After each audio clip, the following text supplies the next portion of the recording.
hours. Ang sabi po sa Matthew 11:28, "Come to me, all you who are weary and burdened, and I will give you rest." Sunday is not just another day of the week. It is the Lord's Day. Sa araw po na ito, we are reminded to pause, rest, and reunite with our God, with our fellow brothers and sisters. Kasi after 6 days of work, worries and challenges, iimbitahan po tayo ng ating Panginoon to go into His presence and experience to refresh our soul. So ito rin po ay araw ng celebration kasi alam natin na ang Diyos ay buhay. God conquered sin and death at siya ang ating pag-asa. Ngayon po Sunday na to, iwanan po natin lahat ng mga worries natin. Let us focus on worshiping our God. Bigay po natin yung ating 100% ng ating inabiya para kapulihan po ang ating Panginoon. Amen po ba? At dahil po ba kayong bawit para sa ating Panginoon? Yes, samahan niyo po kami ng bawit.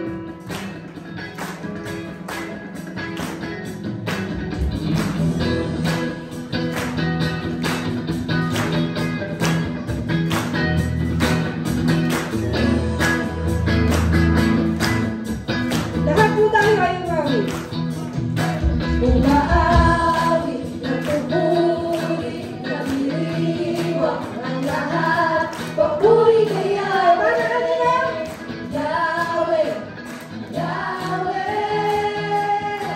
Lumalapit sa presensya mo, nagpupunan ang lahat. Papuri kay Yahweh, Yahweh, Yahweh. Sa lahat ng oras, sa bawat araw, pinupuri ang sinasamba.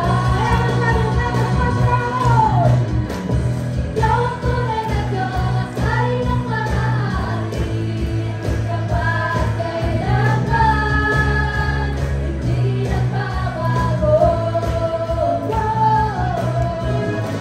Ikaw ang tunay na Diyos, hari ng mga hari, kapag kailanman, hindi nagbabago. Sino ang ating Diyos? Yahweh ang ating Diyos. Minsan pa tayo lang para sa Panginoon. Umaawit, nagpupuri, nagdiriwang ang lahat. Papuri kay Yahweh, Yahweh, Yahweh.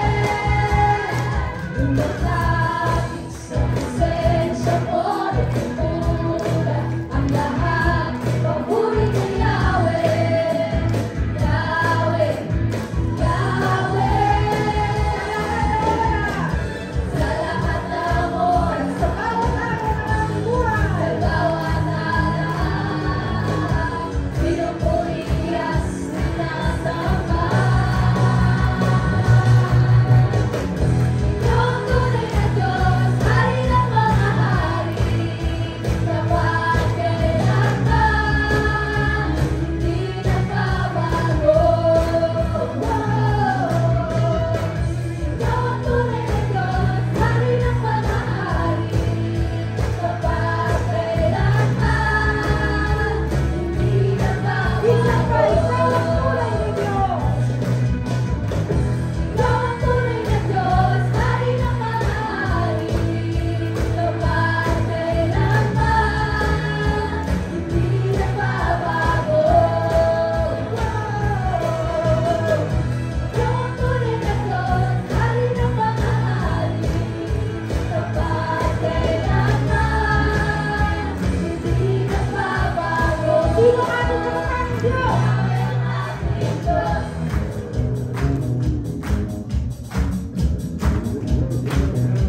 Kahit po napagod tayo physically sa isang buong linggo, ngayong linggo po na to, nag-refresh po tayo, nare-regain natin yung strength na nawala sa atin.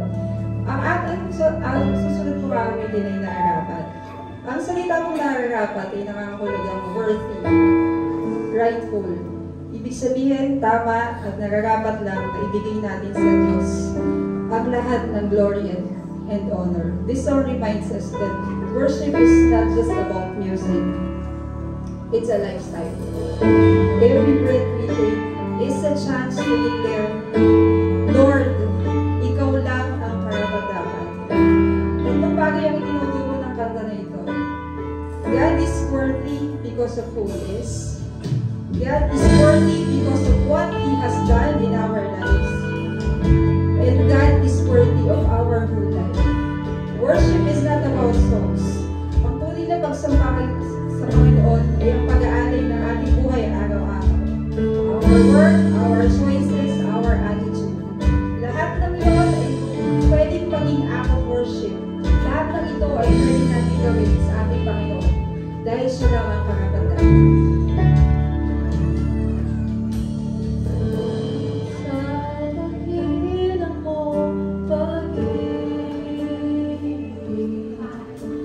Salamat sa pagyakap mo, ang presensya mo, ang ninanais ko, ang puso ko ay para lang sa'yo. Nararapat ka sa papuri, luwalhati at pasamba. Jesus, ika'y dakilain, magpakailanman. Nararapat ka sa papuri, luwalhati at pasamba. Itataas ang ngalan mo, Ama.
Jesus, ika'y dakilain, magpakailanman. Nalalaman ka sa papuri, luwalhati at pagsamba. Itataas ang ngalan mo, Ama. Itataas ang ngalan mo, Ama. Pakilaman pa. Itataas ang ngalan mo, Ama.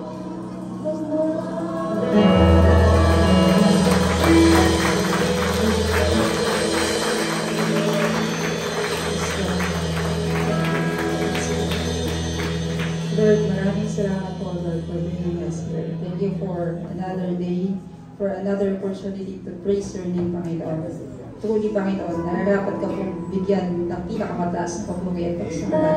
Dahil sa iyo, Panginoon, nanggaling ang lahat sa amin. Humihingi kami, Panginoon, dahil sa inyo, Panginoon. Ang lahat ng meron kami sa buhay namin, Panginoon, ay para po sa inyo, Panginoon. Panginoon, turuan po kami na maging lifestyle of worship dahil alam namin, Panginoon, sa araw-araw ng buhay namin, hindi mo kami pinabayaan, Panginoon. Lagi kang nandyan, Panginoon. Kahit hindi namin deserve lahat ng blessings na natatanggap namin, but still, Panginoon, mahal na mahal mo po kami, Mingi kami ng tawad, Panginoon, sa lahat ng shortcomings namin. Minsan, Panginoon, alam namin, you are disappointed with us, but still, Panginoon, pinapakita mo sa amin ng iyong never-ending love, Panginoon. Sa araw na to, Panginoon, as we worship you, as we listen to your words, Panginoon, ang lahat ng tao na gagamitin mo, Panginoon, para ipahayag sa amin ng iyong mensahe, Panginoon. Kayo po ang mag-usap sa kanila, Panginoon. Buksan mo po ang aming puso at isipan para ikaw, Panginoon, ang aming laging matandaan, Panginoon. At lahat ng aral mo ay may pamumuhay namin, Panginoon. Maraming salamat po, Panginoon. Ang lahat ng ito po ay iniwan namin sa mga pangilihan ng pangalan.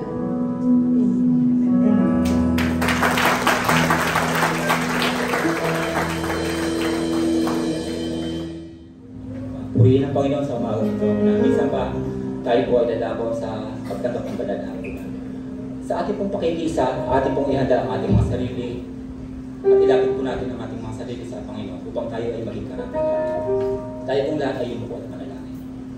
O dakilang Diyos, makapangyarihan sa lahat. Kami po ay nagpapasalamat sa iyo, Panginoon. Sa umagang ito, O Lord, na minsan niyo po, Panginoon, niloob na kami ang bawat sa Panginoon na narito, O Lord, upang mag-alin ng pagsamba at papuri sa iyo, Panginoon. Panginoon, sa oras na ito, Panginoon, sa aming gagawin pagtanggap, sa aming pag-alaala ng banal na ako ng Panginoon. Kami po, Panginoon, ay hindi karapat-dapat. Marami kami, Panginoon, pagkukulang at higit sa, Panginoon, mga pagkakasala na nagawa sa mga nagdaang araw, Panginoon. Sa aming gagawin pagtanggap, Panginoon, inaaming nilalapit sa iyo, Panginoon, aming mga sarili, Panginoon, lahat ng aming mga pagkakasala na nagawa sa aming isipan, maging sa aming pananalita, Panginoon. Lalo higit, Panginoon, sa aming mga ginawa na hindi kalulugod sa iyo manalarapan, Panginoon. Patawarin niyo kami, Panginoon, anumang karamihan na tagayan aming puso at isipan sa umagang ito, O Lord. Nanawa, Panginoon, ito po ay magawang linisip, Panginoon, upang sa aming pakisa, Panginoon, ay maging karapat-dapat kami, Panginoon, sa gawa nito, Panginoon. Panginoon, itinataas namin sa iyo ang simbolo, ang tinapay at ang katas ng ubat na siyang sumisimbolo sa katawan at dugo ng aming Panginoong Hesus na aming tatanggapin. Ito po ay pagpalain, Panginoon, upang maging kalakasan ng aming spiritual na pansugo. Maraming salamat, Panginoon, sa iyong patnubay, maging sa pag-iingat sa aming Panginoon, na siya ay magnuko pa. Kami, Panginoon, iniingatan at pinagpala, Panginoon, ng buhay at kalakasan ko. Tanging sa ilang, Panginoon, ang aming walang papuri at pasasalamat sa pangalan ng Panginoong Hesus. Amen. Pakinggan po natin ang sinasabi ng banal na kasulatan mula sa aklat ng Marcos chapter 14, verse 22 hanggang sa sumusunod. Narito po ang sinasabi. Habang kumakain sila, si Jesus ay lumampot ng tinapay at nagpasalamat sa Diyos. Pagkatapos, kanyang pinaghati-hati ang tinapay at iniabot sa mga alagad. Sinabi niya, kunin ninyo ito ang aking katawan. Ate pong kanin ang tinapay.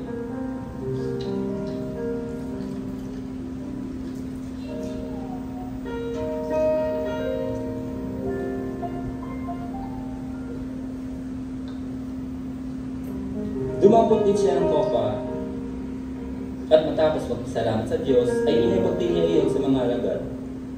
At uminom sila lahat. Sinabi niya, Ito ang aking dugo, pinapagtibay nito ang tipan ng Diyos. Ang aking dugo ay mabubuhos para sa marami. Ate kong uminom po.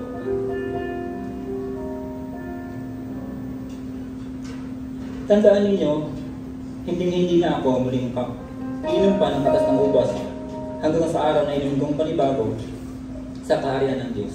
Purihin ang kanyang mga salita.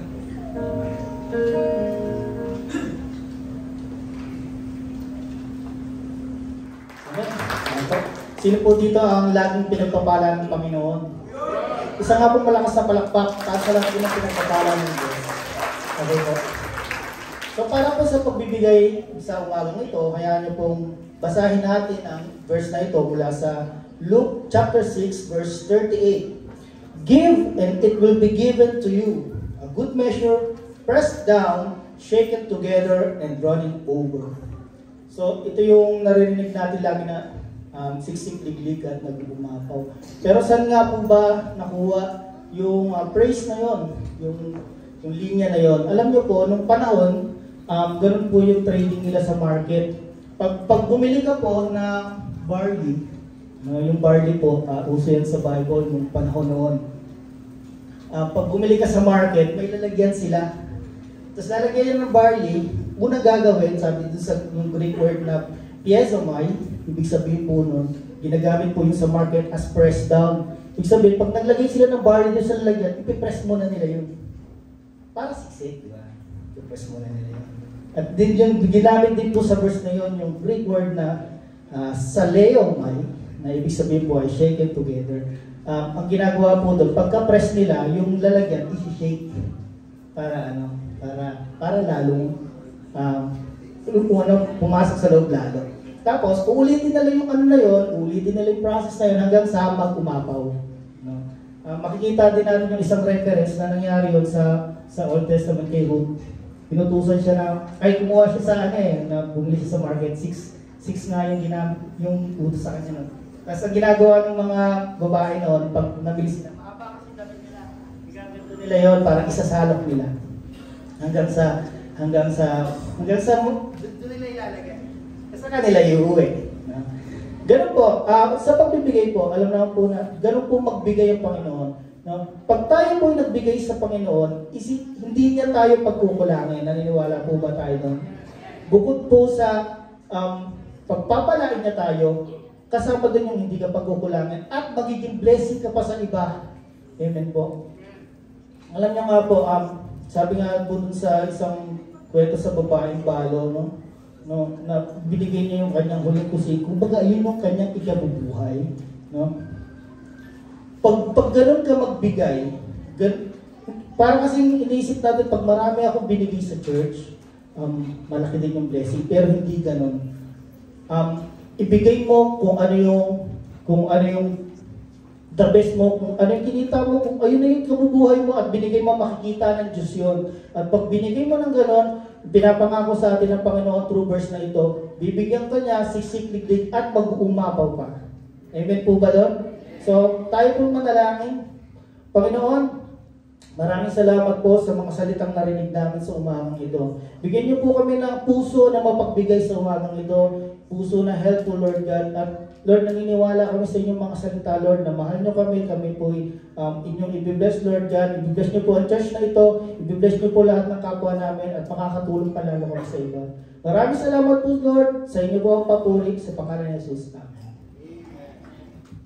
Magandang umaga po, mga kapatid.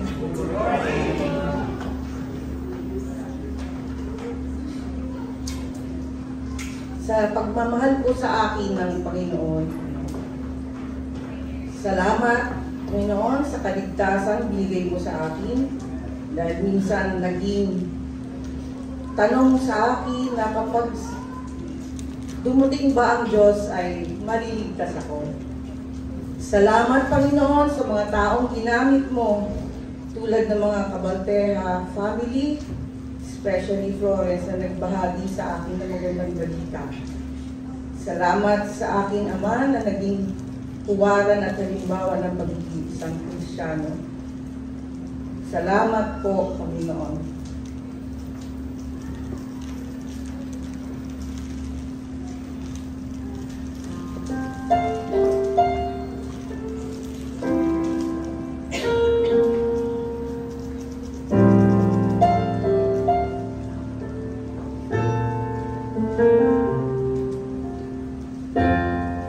Every day they pass me by.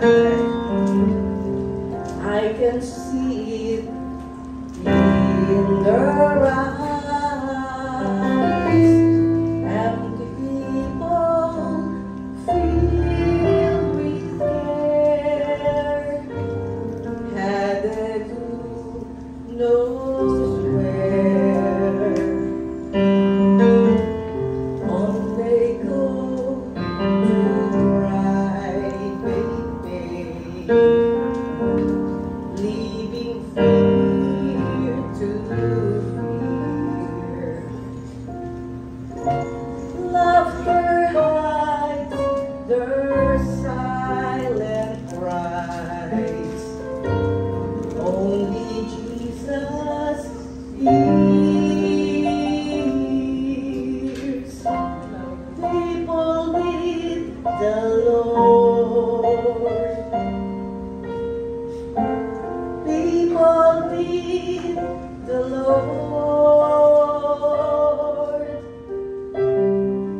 At the end of broken dreams is the open door. People need the Lord.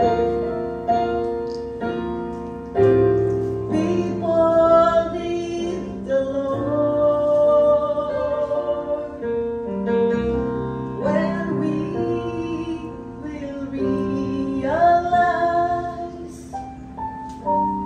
people need the Lord.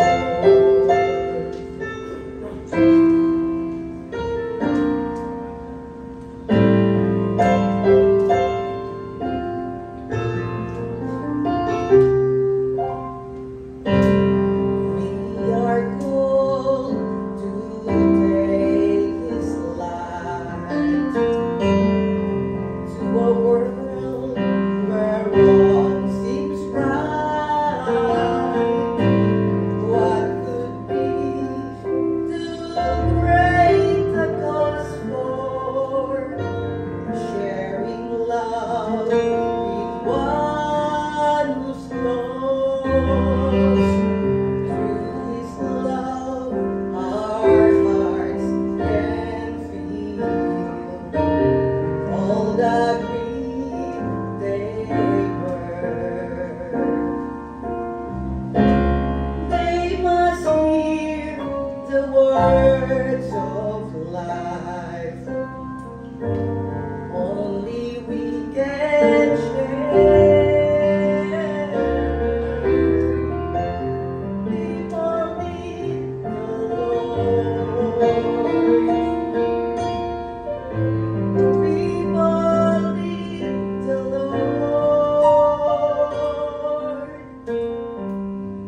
At the end of broken dreams is the open door.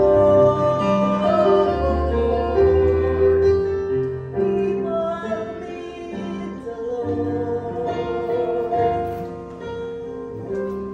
People need the Lord. When we realize that we must give our lives for people need the Lord.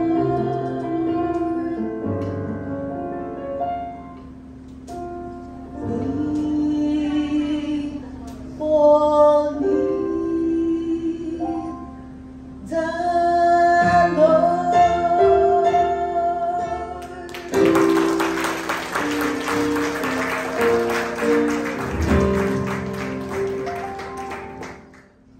lahat ay tumayo and let us read the passage this morning from Romans chapter 10 verse 1. Ang sabi po ay ganito: Brothers and sisters, my heart's desire and prayer to God for the Israelites is that they may be say. Let's come to the Lord in prayer. Father God, thank you so much for giving us this wonderful opportunity for us to come together once again, study your words, O Lord. We know, Lord, and we are always reminded, O Lord, that every day should be our worship.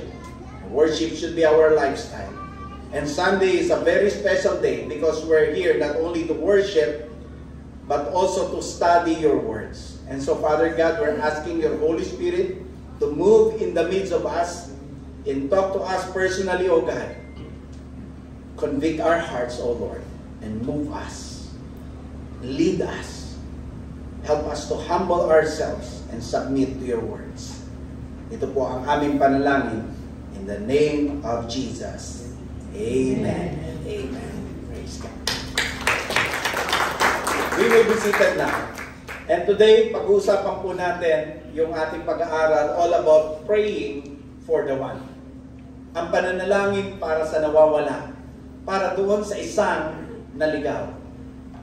Gusto kong pag-usapan po natin itong bagay na ito sapagkat ito po ay napakahalaga. And gusto ko po munang bigyan po kayo ng background all about this book of Romans. Ano po, kung meron po tinatawag na fourfold gospel, meron po naman tinatawag na gospel according to Paul. Ano po yung fourfold gospel? Matthew, Mark, Luke, and John. At pag sinabi po naman the gospel according to Paul, usually it pertains to the book of Romans. Because ito pong book of Romans, it talks about the justification of faith. Ano po, kung paanong inaring ganap ang ating pananampalataya sa pamamagitan ng ginawa ni Kristo. Ano ho? Kung paanong ang kaligtasan ay sa pamamagitan lamang ng Panginoong Jesucristo at wala na pong iba. Na hindi maaari ng ating mga mabubuting gawa ay makapagligtas sa atin, kundi ang atin lamang pananampalataya sa Panginoong Jesucristo. Yun lamang po ang sukatan ng kaligtasan at wala na pong iba. And then, pinag-usapan din po dito sa aklat na ito yung tinatawag po nating sanctification. Na pagkatapos ng isang tao ay ariing ganap, no? Siya po ay nakakilala sa Panginoon, sumampalataya sa Panginoon. Sa pagkakataong ito na siya ay tumanggap sa Panginoon, ito po yung time na siya po ay lalakad na sa kabanalan, sanctified life.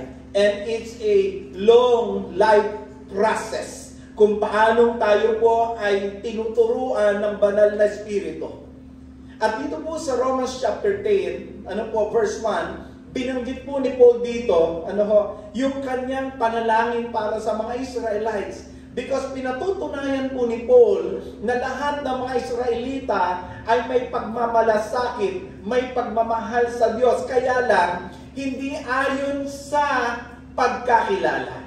Meaning sila po ay gumawa ng sariling pamamaraan sa halip na sundin ang pamamaraan ng Diyos. Kaya po dito sa verse 1 na ito, maliwanag po yung sinabi ni Paul. Ang sabi niya, brothers and sisters, my heart's desire and prayer to God for the Israelites is that they may be saved.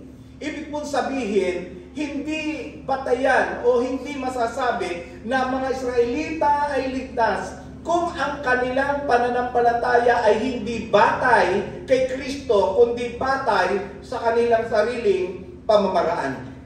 And dito po mabanggit po yung heart's desire and prayer to God. And that is very important, mga kapatid. Yung pananalangin para sa mga hindi nakakakilala sa Panginoong Jesucristo, hindi nakakakilala sa pamamaraan ng Diyos. At ito po ay hindi basta isang religious duty. Ito po ay reflection ng puso ng Diyos na ayaw na mapahamak ang sinuman, kundi ang nais po ng Diyos, ang lahat ay magkaroon ng kaligtasan. So si Paul po, na minsan po ay naging persecutor po ng mga Christian, this moment, naging prayer intercessor para po sa mga kaluluwa ng kanyang mga kababayan. Kaya maliwanag po, sinabi po niya sa Tagalog, ang pagkakasabi po, sabi niya, mga kapatid, ang nais ng aking puso at ang panalangin ko sa Diyos ay para sa Israel ay sila'y maligtas. Totoo pong hindi po natin hawak ang puso ng tao. Amen? Hindi po. Pero may hawak po tayong susi. We have the key that can reach anyone, anybody, anywhere. At ito po ay sa pamamagitan ng pananalangin. Ang tanong lang po, how should we pray for the lost or for the one? Ang tanong po ay paano ba tayo dapat manalangin para sa mga nawawala, para sa mga hindi pa nakakakilala sa Panginoon? Unang-una po, we need to have a desiring prayer. We need to have a desiring prayer. Going back to the verse, ang sabi diyan, brothers and sisters, my heart's desire. Kailangan pong meron po tayong panalangin na may pagnanais. Ano po? Dito po sa verse na ito, Paul's prayer was more than a ritual. It is more than a ritual. Ang term po na ginamit dito, my heart's desire. And the word desire here is eudokia in Greek, which means deep longing. Andun yung kanyang malalim na pagnanais at intense passion within. Ibig po sabihin, nag-uumapoy talaga sa kanyang puso. Ang tanong ko po, meron po ba tayong ganong desire when we pray? Pag po ba nagpe-pray tayo, andun po yung deep longing, yung pagnanais po talaga natin ang ating kamag-anak, ang ating kaibigan, kaklase, kaopisina, kapitbahay. Meron ba talaga tayong ganong deep longing? Meron ba talaga tayong intense passion, nag-uumapoy sa loob ng puso natin, hindi natin makontain? At kinakailangan talaga nating sabihin sa mga taong ito na mayroong pag-asa at may kaligtasan. Meron ba tayong ganon? Meron bang ganon yung prayer po natin? You know, Paul didn't just pray casually. He prayed with tears and deep burden. Bakit? Dahil hindi po siya kontento na siya lang ang ligtas. Hindi po siya kontento na siya lang ang pupunta sa langit. Tapos yung mga kababayan niya mapapahamak. Ang gusto ho niya, ligtas po siya, ligtas din ang iba. Lalo na po yung kanyang mga kababayan na mga Hudyo. Ang tanong ko po, meron din po ba tayong ganung damdamin sa ating puso na hindi po natin nais na tayo lang ang ligtas? And so kahit na po tayo ay sinusungitan, iniisnab, pinagbabarugan ng pinto, o kaya tini-turn off yung phone, o kaya naman pag nagme-message tayo, hindi pinapansin, o kaya pag tayo po'y kumakatok, hindi tayo pinagbubuksan, baka yung iba po sa atin, pinakahabol pa sa aso, na kahit na po ganun katindi, na andun po yung ano po, yung ating deep desire na maabot po sila. Alam niyo sa Bible, hindi lamang po si Paul ang merong ganung, sabi nga po, desiring prayer. Even si Moses, makikita ho natin yung kanyang desiring prayer. Pagkatapos po na ang mga Israelita ay nagkasala sa pamamagitan ng pagsamba sa Golden Calf, mga kapatid, Moses prayed to the Lord. Ano po doon sa Exodus 32, verse 32, ang sinabi po ng banal na kasulatan, but now, please forgive their sin, but if not, sabi po ni Moses, blot me out of the book you have written. Panginoon, sabi niya, sa oras po na ito, patawarin mo po ang mga taong ito sa kanilang nagawa. Pero kung hindi mo po mapapatawad ang bayan mo, sabi niya, blot me out of the book you have written. Burahin mo na lang ako, tanggalin mo na lang ako doon. Look at Moses' burden. Grabe po, yung burden sa kanyang puso. Mas pipiliin pa niyang mawala kaysa po makita ang mga kababayan niya mapapahamak. Ang tanong ko po, do we have that kind of desiring prayer? Tignan niyo po si Jesus when He prayed in the Garden of Gethsemane in Luke chapter 22 verse 44. He prayed so earnestly that His sweat was like a drops of blood. Makikita ho natin dito sa mga example na ito from the Bible, true intercession for the lost flows from the heart, not just from the lips. Hindi po nanggagaling lamang sa labi, kundi yung tunay po na intercessory prayer po para sa mga wala pa kay Kristo, galing po yan sa puso. Alam niyo si Hudson Taylor, ano po, founder po ng China Island Mission. He often wrote the names of the Chinese friends who didn't know the Lord Jesus Christ in his diary. Lahat ng kanyang mga kaibigang Chinese, ugali po niyang isusulat yung kanilang mga pangalan sapagkat hindi pa po saved itong mga to. Isinusulat niya sa kanyang diary at kanya po itong pinagpe-pray. And that burning desire fueled his lifelong mission even through sickness, poverty, and hardship. Kahit na po nagkakasakit, kahit na may taghirap, kahit na po ang hirap ng kanyang pagmimisyon, ito po yung nagpatagal sa kanya sa misyon because yung mga taong nakikilala niya, sinusulat niya ang mga pangalan at kanyang pinagpe-pray sila. Neuroscience tells us that the brain naturally focuses on what truly matters to us. Yan po ang sabi ng pag-aaral. Sabi po ng pag-aaral, ang utak daw po natin ay nagbibigay ng focus sa mga bagay na tunay na binibigyan natin ng halaga. Totoo po yun. Kung ano po yung napakahalaga sa iyo, yun ang bibigyan mo ng focus. Mahalaga sa iyo ang pera. Tama? Oh, hindi. Mahalaga po ba sa iyo ang pera? Oh, kaya po tayo naghahanap buhay. Ang problema lang kung minsan, we are too focused. Nasobra ka naman. Puro karir. Nakalimutan na po yung ibang mga bagay. Nakalimutan na po mag-ministry. Bakit? Nakafocus na lang po sa money. Because it's money.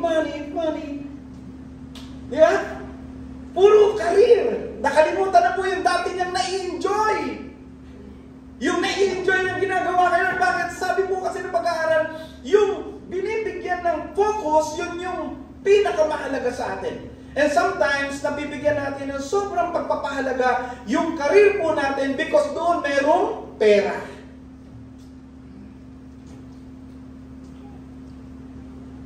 Samantala, halimbawa, nung kabataan ka, ang dami mong time kay Lord. Wala kang nga lang pera.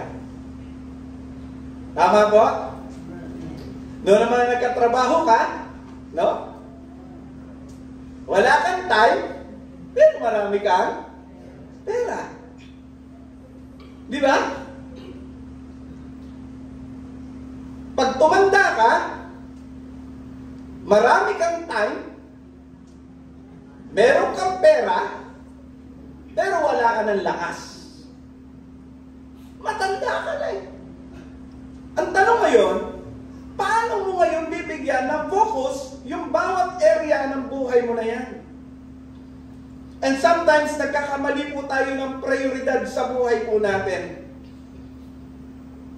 Pagkakabataan po tayo, marami tayong oras, gamitin natin ang gusto para po sa gawain ng Lord. Paano, Pastor, pag young-pro na ako, nagkatrabaho na ako, huwag ba rin po makalimutan ang paglilingkod sa Panginoon at sumuporta sa mga gawain para sa Panginoon, lalo na kapag din may edad na rin po tayo, may oras ka na, may pera ka pa, pero yung lakas mong natitira, gamitin mo pa rin sa Panginoon. Amen? Alam niyo, kung ang puso mo ay burden for souls, your prayers will be consistent. Kaya po yung ating mga ginagawa, nung kabataan ka, young adult ka, hanggang senior citizen ka, lahat yan dapat nakatuon lamang sa puso ng Diyos. At ano po ang tinitibok ng puso ng Diyos? Lost soul. Lost soul. Yan po yung tinitibok ng puso ng Panginoon. And there should be a stronger desire, a strong desire sa puso natin because the stronger the desire, the greater the persistence. So, sinong tao ang inilalagay ng Diyos sa puso mo sa oras na ito? Kamag-anak? Co-worker? Kapitbahay? You know, one time, yung pong aking motor ay tumirik. Diyan po, sa may kanto. Nung tumirik po siya, meron pong isang batang nag-approach sa akin. Sabi niya sa akin, "Kuya, tulak?" Sabi ko sa kanya, "Hindi, aandar dito, maya-maya." Lumapit po siya sa akin. Tapos sabi niya sa akin, "Ano po ba naging sira?" Nakakala mo, parang gagawin niya yung motor eh. Sabi ko, "Alam mo to, hindi ko rin alam kung ano sira nito eh. Saan ba nakatira? Sabi ko gano'n. Sabi niya, diyan daw po siya sa Maligaya, Hawa. Alam mo, dati nagmi-ministry kami dito sa Kanlungan. Tapos, sabi ko sa kanya, alam mo ba yung Kanlungan? Alam daw niya. Alam mo ba, may mga bata kami tinuturuan dyan? Anong edad mo na? 12 po. Mga ganyan. Alam mo ba kung ano tinuturo ko sa kanila? Ano po tinuturo niyo? Tinuturo ko sa kanila kung paano pumunta sa langit. Siguro kaya ako tumirik ngayon kasi gusto ng Diyos ituro ko sa iyo kung paano pumunta sa langit. Gusto ba makinig? Opo. Then I started to share the gospel doon sa bata ngayon. And bago kami maghiwalay, kasi hindi ko po tunay na alam ang bakay, bago po kami maghiwalay, I lead a prayer of acceptance. Ano po ang point ko? Sino ba yung inilalagay at pinadadala ng Diyos sa buhay po natin? Kasi kung walang taong pumapasok sa isip mo ngayon, then you need to pray, Lord, give me your burden for the lost. Remember this, mga kapatid. Prayer without desire is like a fire without a heat. Walang epekto. Diba? Walang epekto.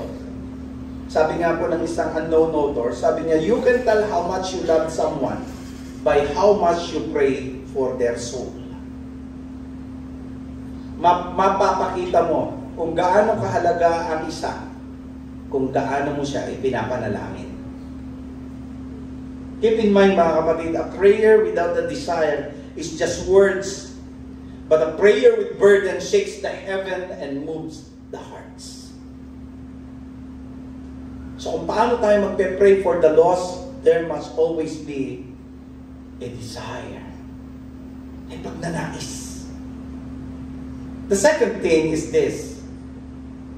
We need to have a believing prayer. Isang panalangin na naniniwala. Isang panalangin na mayroong pagtitiwala. Sabi nga po dito, balikan po natin Romans chapter 10 verse 1. Brothers and sisters, my heart's desire and prayer to God. Kailangan natin ng panalangin, may pananampalataya sa Diyos. Sabi ni Paul, ang panalangin ko sa Diyos. Hindi na po ito basta wishful thinking. Hindi po. Ito ay panalangin mayroong faith, mayroong pananampalataya, may paniniwala na si Lord mismo ay may magagawa, may kakayahang magligtas. Amen? Katulad po na sinabi Sir Lahardy kanina sa kanyang prayer, nagpapasalamat po siya sapagkat may mga taong ipinadala sa buhay po niya. Particularly Cabalteja family. And I remember Florence, binanggit niya kanina. Pinadala ng Lord para makakilala siya sa Panginoon. Para malaman niya ang kaligtasan. Pero hindi po dito nagtapos to. Because yung burden po ng kanyang puso, naniniwala po siya, kailangan ang kanyang pamilya ay magkaroon ng kaligtasan. So she continually disciple his children, or her children, and yung mga anak po niya, mga anak po nila, makakilala sa Panginoon. You know, going back to Paul, Paul prayed not because he trusted his own ability to persuade itong kanyang mga kababayang Hudyo, but because he has the faith in God's saving power. So lagi natin tatandaan, mga kapatid, faith-filled with prayer rests not on what we see, but who we know. Yan po yung panalangin na may pananampalataya. Hindi nakatuon doon sa nakikita, kundi doon sa sino ang iyong kilala. Remember, mga kapatid, doon sa Luke chapter 7 verse 1 to 10, yung Roman centurion, naalala niyo po ito? But let me refresh you by telling you this, verse by verse. Buksan natin yung Bible natin. Luke chapter 7 verse 1 to 10. Ang sabi po dito, when Jesus had finished saying all this to people who were listening, he entered Capernaum. There a centurion servant whom his master valued highly was sick and about to die.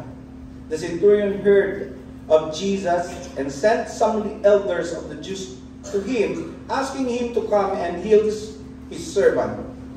When they came to Jesus, they pleaded earnestly with him, "This man deserved to have you to do this, because he loves our nation and has built our synagogue." So Jesus went with them. He was not far from the house when the centurion sent friends to say to him, "Lord, don't trouble yourself, for I do not deserve to have you come under my roof." Look at verse 7. Sabi po rito, "That is why I did not even consider myself worthy to come to you.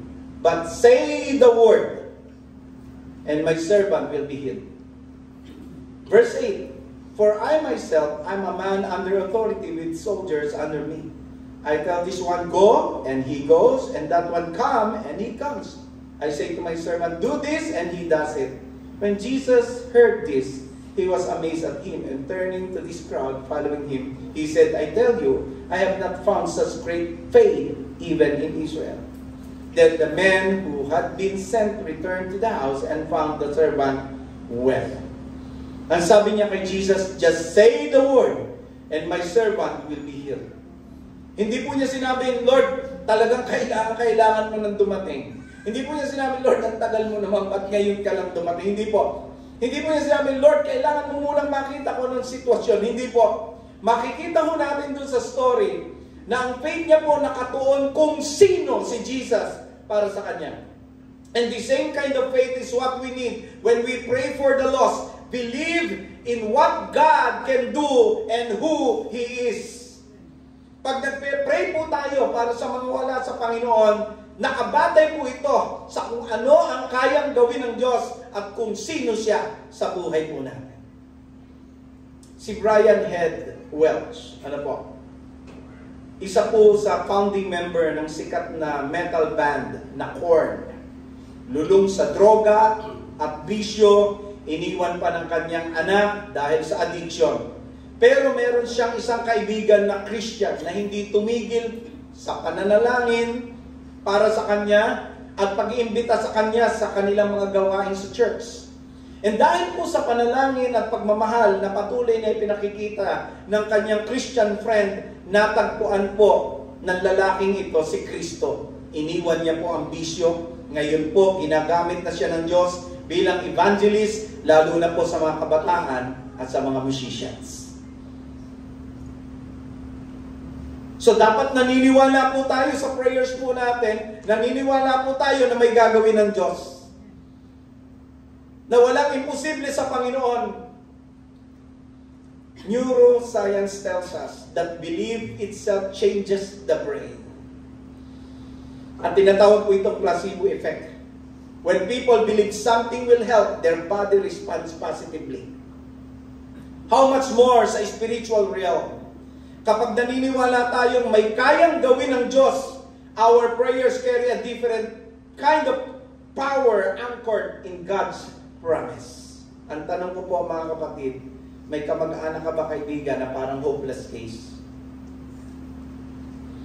Yung kahit ilang beses mong sinabihan, wala pa rin pagbabago, umasa ka sa Diyos. At huwag kang sumuko.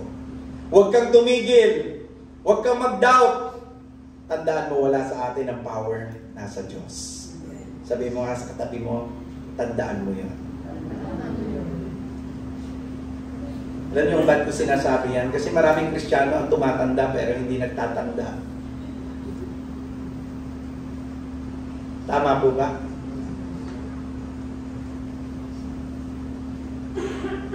Maraming tumatanda na mananampalataya. Pero sa kabila ng pagtanda, hindi nagtatanda. Kaya ulitin mo sa katabi mo, magtanda ka kapatid. Palakpakan natin ang Panginoon. Wala sa atin ang power, nasa Diyos. So don't give up. Huwag mo isuko yung kamag-anak mo, lalo na yan ay iyong mahal sa buhay, yan ay iyong kadugo. Pastor, ang tigas ng ulo. Oh, ganyan ka rin naman dati. Natago ka pa nga. Ang dami mga excuses. Diba? Our role is to believe and keep praying. His role is to save. Yun ang role ng Lord. Remember this mga kapatid, faith turns our prayers from empty words into unstoppable weapons. A weapon that can break strongholds, open doors, and bring about real change sa buhay ng isang tao. Kahit gaano kasama. Kahit gaano kasama, kayang baguhin ng Diyos. Merong isang lalaki, ang pangalan niya si David Berkowitz. Tinatawag po siyang the son of Sam. Siya po isang healer. Noong 1970s, kinatatakutan po si David Berkowitz bilang serial killer sa New York. Tinawag po siyang son of Sam. Nahuli siya, nakulong at nahatulan ng 6 consecutive terms of 25 years of life imprisonment. Meaning, he must serve a minimum of 150 years bago po siya payagan na makalaya. 150. Pero binigyan naman siya ng karapatan na makapag-apply ng parole ng 25 years. Kaya lang, sa dami po ng kanyang napatay at sa dami rin po ng mga taong nasaktan, mas pinili na lang po niyang hindi lumabas. Sabi niya, doon na lang siya sa loob. And habang nasa kulungan siya, nakilala niya ang isang kapwa presong nagngangalang Rick. Hindi binanggit ang apelyido. Alam niyo, ang tawag niya sa sarili niya, itong si David Berkowitz, because siya ay tinawag nagpakilalang son of Sam. Nagpakilala rin siyang monster. Kasi sobrang parang nabubuang, sabi sa amin sa Bisaya. Nasisiraan. Pero habang siya po ay nasa kulungan nung siya po ay nahuli, actually siya rin po ang may akda kung paano siya mahuhuli. Grabe to. Kasi, alam mo yun, parang tawag nila madman. Siyempre, galit na galit yung mga tao sa dami na patay mo niya. Siya rin po ang nagbigay daan ng tip para mahuli siya. At nang siya po hiluhin, sabi niya sa mga detectives, "What took you so long?" Sabay ngiti. Grabe. Masasabi ko talaga, this man is insane. Nung nasa kulungan na po siya, nakilala niya, as I have said a while ago, yung isang kanyang kapwa preso na nagngangalang Rick, na paulit-ulit na nananalangin para sa kanya, nag-share sa kanya tungkol kay Jesus, at nagbigay ng Bible sa kanya. Ito po ang naging daan para yung isang pastor ay matawagan ng mapunta sa kanya. So, noong 1987, noon siya po, panahon na yon ay na-born again. Although, syempre, hindi naging tuloy-tuloy, but then, nakakilala siya sa Lord, hindi na po siya son of Sam. Ang pakilala, ngayon po ay nakilala na siya as son of hope. Naglingkod sa loob ng bilangguan o patuloy na naglilingkod upang akayin ng iba kay Jesus.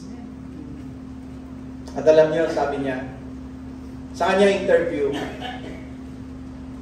kung may babalik mo lang yung dati mong kabataan, ano ang dapat mo ginawa? Sabi niya, kung may babalik ko lang yung dati, dapat nung panahon na yon, humanap ako ng taong makakatulong sa akin. At hindi ko sinarili yung mga tumatakbo sa isip ko.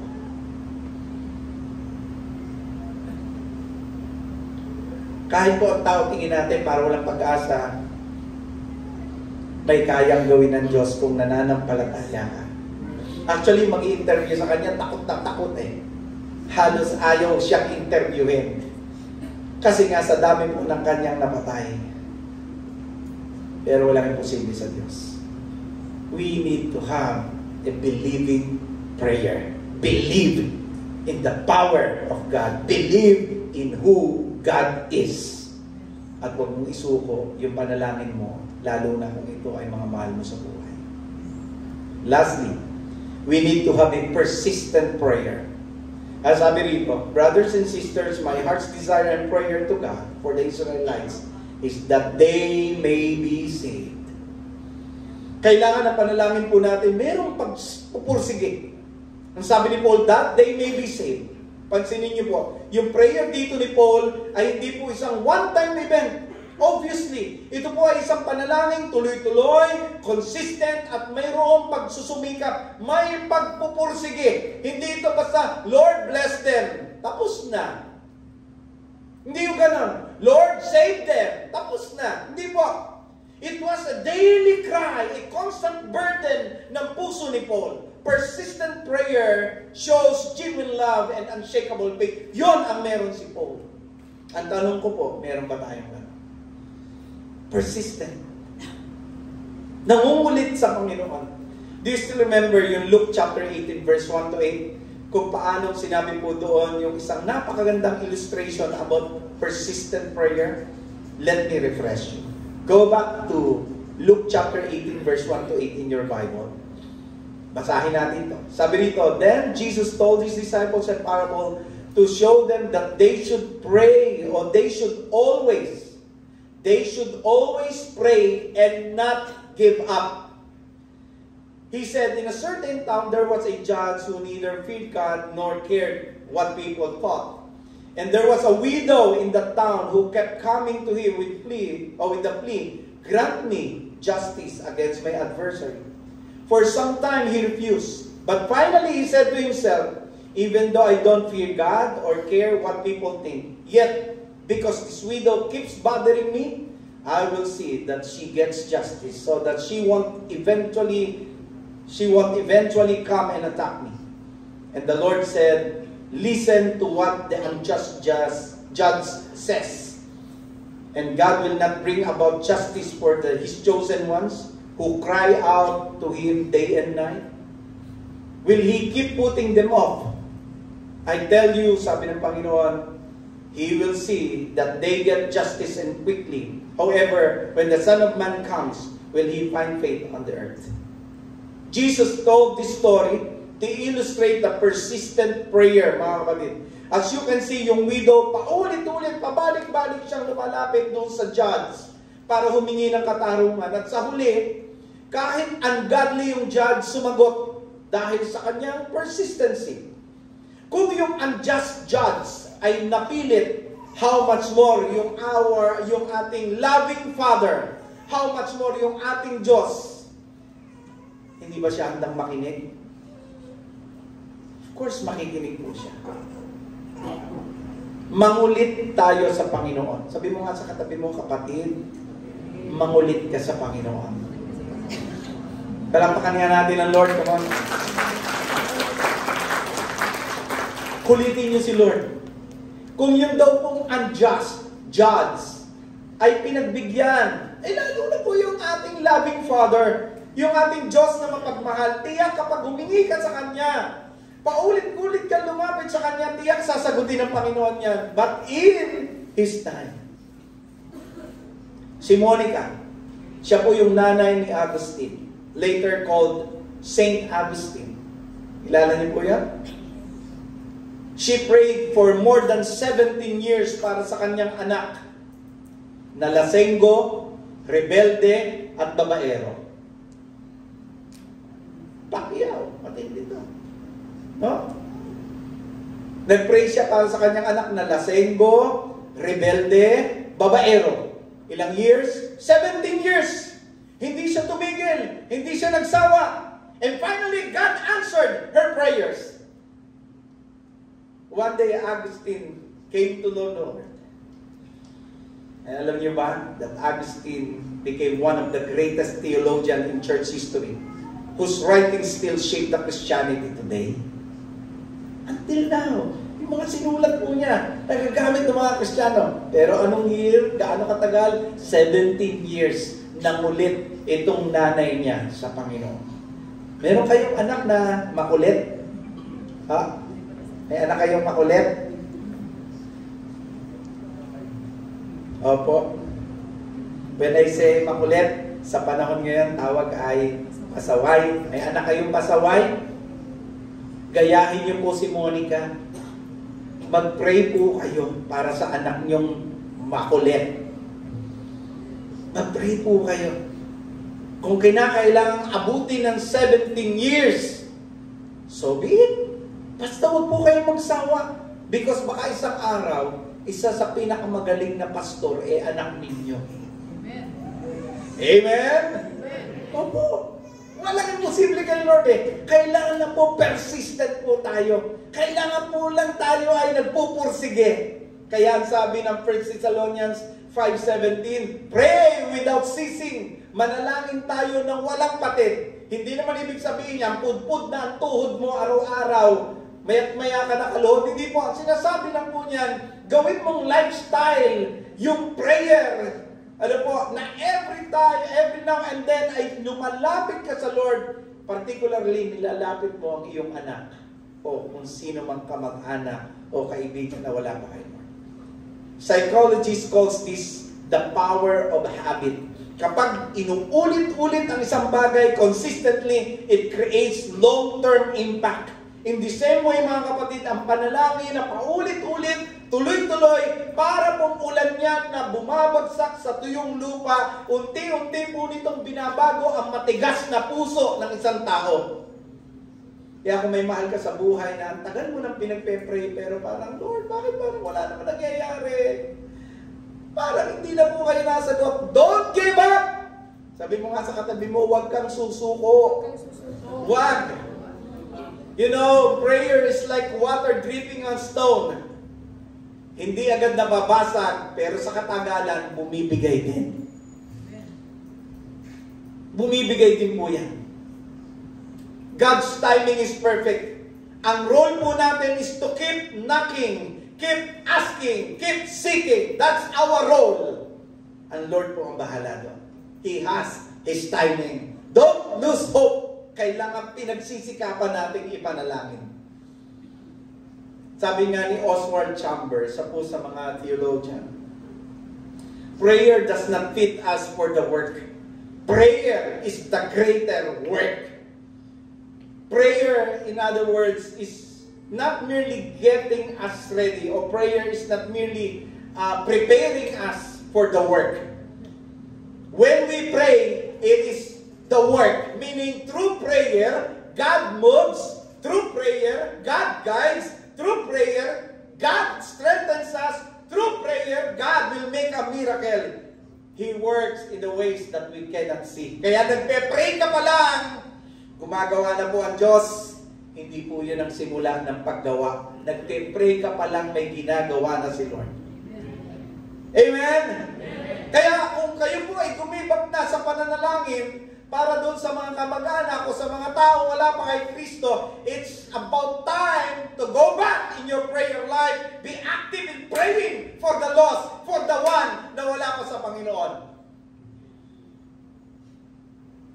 Si George Mueller, kilala po siyang man of faith noong 1800s.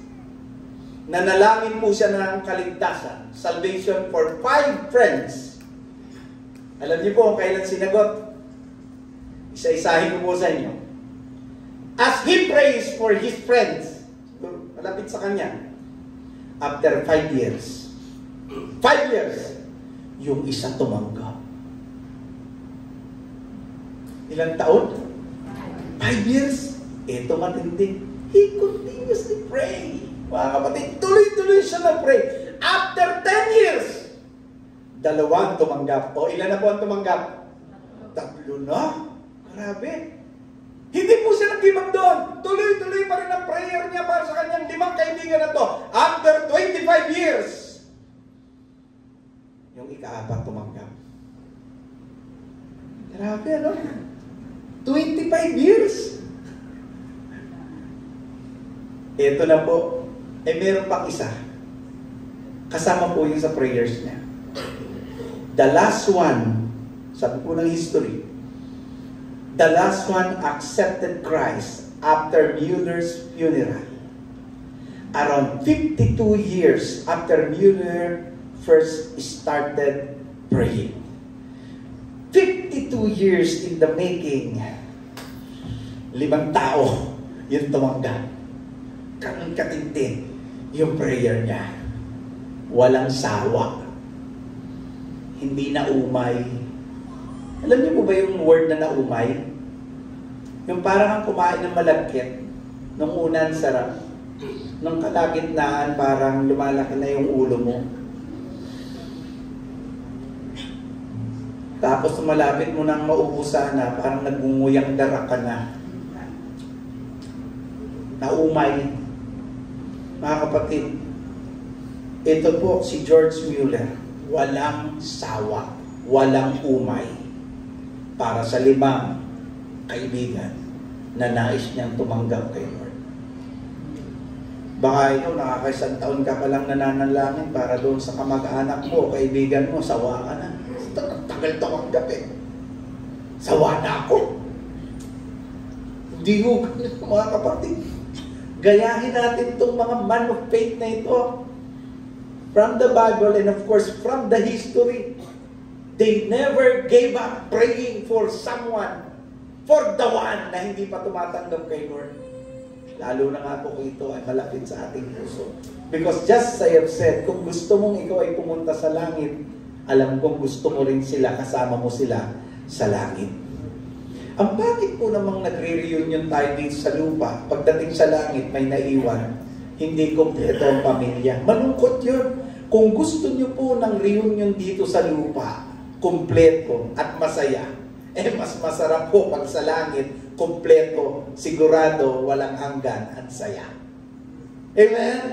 Kaya wag po kayong matakot, wag po kayong manghinawa na manalangin para sa mga ito. Mga kapatid, kung nais nating maging kaayo ng puso ng Diyos, ang ating mga puso, dapat matutunan natin ipag-pray ang mga nawawala. Hindi po ito simpleng, Lord, bless them, tapos wala namang laman. It's a prayer that cries. It's a prayer that carries God's heartbeat. 3 things. We need to have a what we call desiring prayer. May pagnanais. Panalangin na nagmumula sa burden ng puso natin. Hindi ito ritual lang, kundi isang daing ng pusong nagmamahal.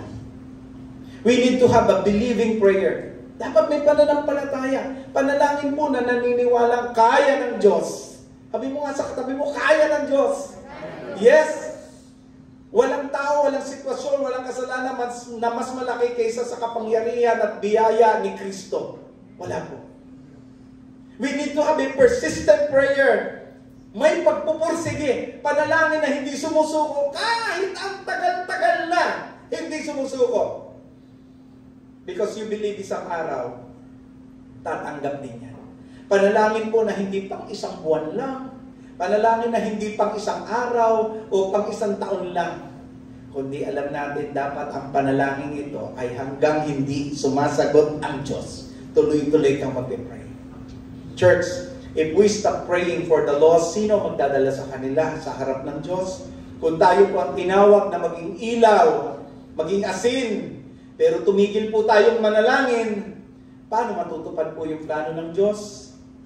Mga kapatid, huwag tayong magsawang lumuhod. Manalangin, dalang panalangin na mayroong pagnanais, panalangin na may pananampalataya, at panalangin may pagpupursige. Hindi po yan sayang.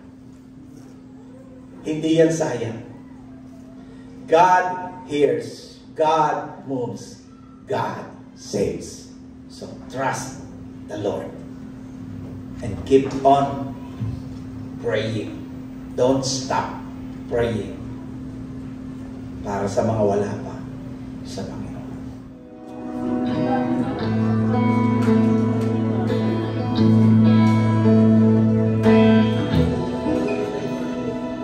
Lahat po tayo ay tumayo.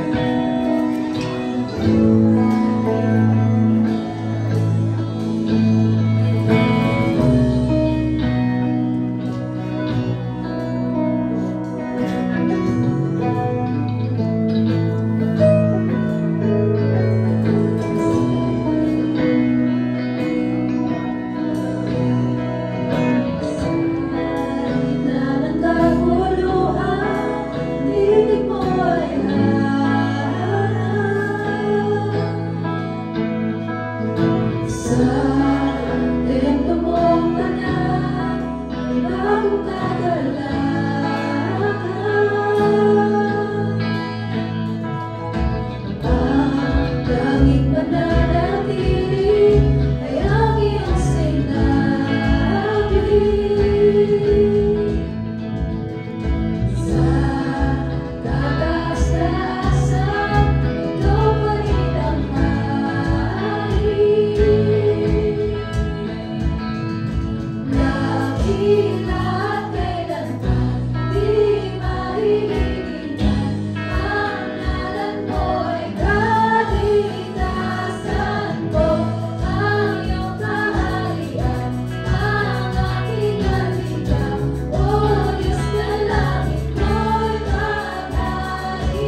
manatili po tayo makatayo para po sa ating pangwakas na panalangin. Tayo po'y manalangin. Panginoon Diyos na makapangyarihan sa lahat. Muli Ama, kami po ay nagpapasalamat sa iyo at patuloy na nagpupuri sa lahat, Panginoon, ng iyong pagpapalang ibinigay sa amin sa umagang ito. Salamat po, Ama, sa salita mo na amin pong narinig at napakinggan at napag-aralan sa oras na ito, Panginoon. Natunay nga, Ama, na dapat po ay kung meron po kaming minimiting mahal namin sa buhay na nais po namin magkaroon ng kaligtasan, ay tunay nga po hindi kami dapat magsawa na sa iyo po ay tumawag at manalangin na gano'n man ito maging matagal, Panginoon, hindi po kami dapat manawa na patuloy po namin ipanalangin sa iyo at hilingin sa inyo na ang mga kaluluwang ito, Panginoon, na wala pa sa iyo ay hipuin mo, Panginoon, ang kanilang mga puso na sa takdang panahon, Panginoon, na iyong inilalaan para sa kanila ay sila po ay tumanggap at makakilala sa inyo upang kagaya namin, Panginoon, na tinataglay po ang kaligtasang pinagkaloob niyo sa amin. Sila man, Panginoon, ay magkamit din po ng mga pagpapalang kagaya nito. Magkaroon kami, Panginoon, ng desiring prayer, believing prayer, and persistent prayer. Araw-araw namin itong gawin, Panginoon, hanggang sa dumating po ang takdang araw na yung nilaan na sagutin mo, Panginoon, ang mga kahilingan po namin ito, Panginoon. Lubos po kami, Ama, nagtitiwala sa iyo at nananampalataya na sa inyo po, Panginoon, ay walang imposible basta't kami ay tao sa puso ng aming kahilingan panalangin para sa mga bagay nito. Kaya, Ama, maraming salamat po. Ngayon pa lang, Panginoon, ay amin na pong iniisip na tatanggapin po namin ang katugunan at kasagutan sa aming mga kahilingan ito. Panginoon, ganun din po sa aming pong pagwawakas ng gawain ito, Panginoon, sa aming pong pag-uwi at punta sa aming mga kanya-kanyang tahanan o sa mga lugar pang aming pupuntahan after po nito, Panginoon. Minsan pa amin pong hinihingi, Panginoon, ang iyong pag-iingat sa bawat isa. Nawa, Lord, ay samahan niyo po kami. Ingat, gabayan, nang sasapitin po namin ang aming mga lugar o tahan ng uwi na malayo sa lahat ng uri po ng kapahamakan. Bigyan mo kami, Panginoon, ng magandang panahon mamaya pag-uwi namin upang ito po hindi maging sagabal sa aming pong pag-uwi. Maraming salamat din, Ama, sa mga bisita po. Panauhin na aming nakasama sa umagang ito, Panginoon. Kaya namin, Panginoon, kami po ipapasalamat para sa kanila at tunay nga po sila ipapapala sa bawat sa lalo tigit sa iyong iglesia. Nawa, Panginoon, patuloy niyo pong gamitin ang iyong church na ito, yung iglesia na ito, Panginoon, na maging channels of blessings and salvation po. Lalo tigit sa mga kaluluwang wala pa po sa iyo, Panginoon. Hindi, Panginoon, maraming salamat po sa lahat po ng pagkalinga, patnubay at pagpapalang pinagkaloob niyo po sa inyong iglesia sa araw na ito. Binabalik namin lahat sa iyo, Ama, ang lahat ng papurit pasasalamat sa matang niyo sa pangalan ng anak mo si Jesus. Amen. Ay magaling natin, mga kapatid, ang pagpapala. Gawin sumanyong lahat ang pagpapala ng Panginoong Jesucristo, ang pag-ibig ng Diyos at pag-isa ng Espiritu Santo. Amen.